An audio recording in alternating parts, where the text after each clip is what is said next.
Lately, the Lord has been bringing up the passages referring to the gift of the Holy Spirit, found in the book of Acts, chapter 1, starting from verse 6, which says, "When they had gathered together, they asked him, 'Lord, are you at this time going to restore the kingdom to Israel?'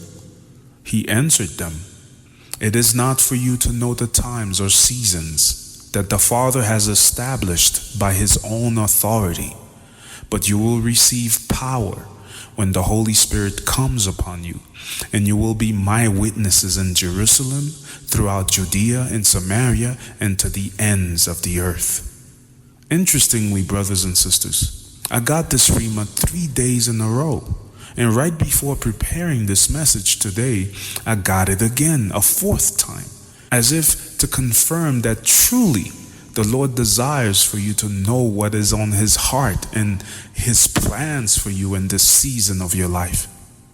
The first time I got the reading or rhema, honestly, it didn't strike any curiosity in me.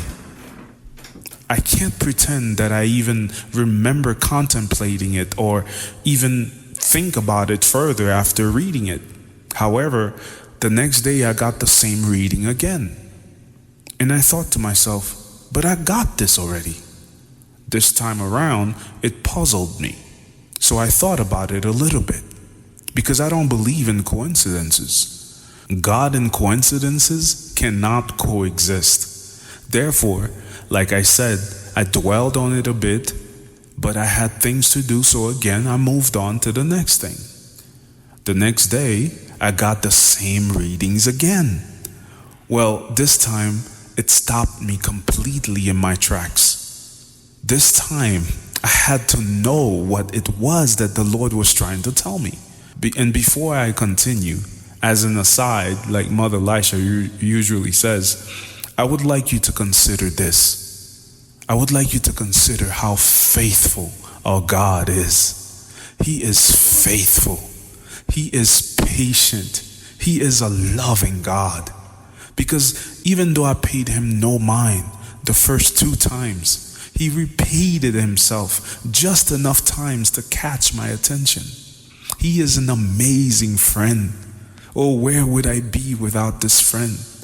You that always feels rejected, that always feels unloved and unworthy, well, you have a friend in Jesus. He is always good, always faithful. He always listens. He pays attention. And he is never in a hurry because he always waits for me. That's the friend you have in Jesus. Anyhow, when I got the reading the 3rd time, I was convinced that he wanted to tell me something. I kept waiting to hear from him. But what came to mind was an interesting memory of something that happened in the beginning of the year. Towards the beginning of the year, we started a Watchman group where we got together every day to pray and intercede for different intentions and requests from the channel or anything that would come up. And a couple of weeks later, the Lord revealed that the outpouring of the Holy Spirit was coming. The latter rain that he promised in Joel chapter 2, verse 23, which says, "Children of Zion, delight and rejoice in the Lord your God, for he has faithfully given you the former rain moderately, and he will cause to come down for you the rain, the former rain and the latter rain in the 1st month."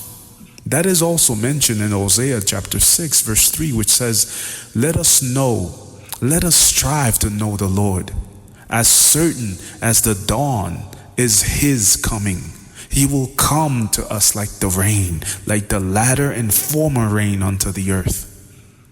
And we see it again in Jeremiah 5, verse 24, which says that the Lord gives both the former and the latter rain in his season.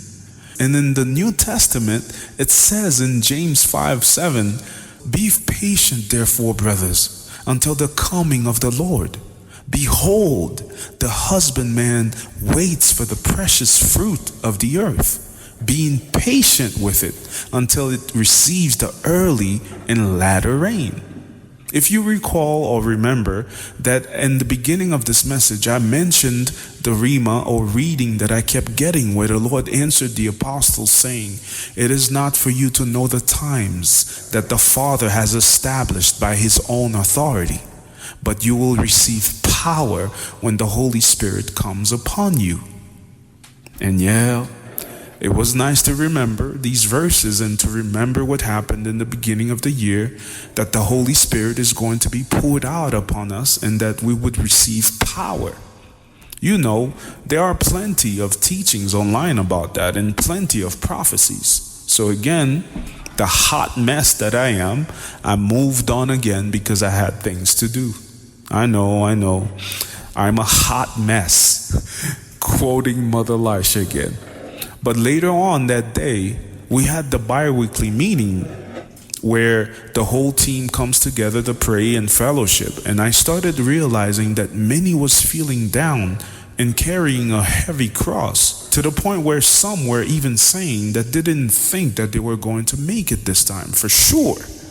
And that's when the Lord prompted me and enlightened me about the readings. He said, they're feeling just like the apostles were feeling in the upper room as they waited for the promise of the Comforter that was to come. They were tired, scared, and unsure if they were going to make it. And that's when the readings became clear, guys. If you guys remember, the apostles were hiding in the upper room because they were being sifted by their enemies. They were scared because of the many things that were happening to them.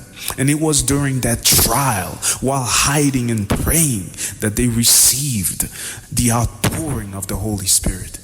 Dear brother and sister, if your life seems to be in shambles, if your marriage seems to be at an impasse or place where all hope is gone, if you're feeling like you're jumping from one fire to another because wave after wave of trials seem to be hitting you, hold on just a little longer, because the glory of God will be poured out on you very, very soon.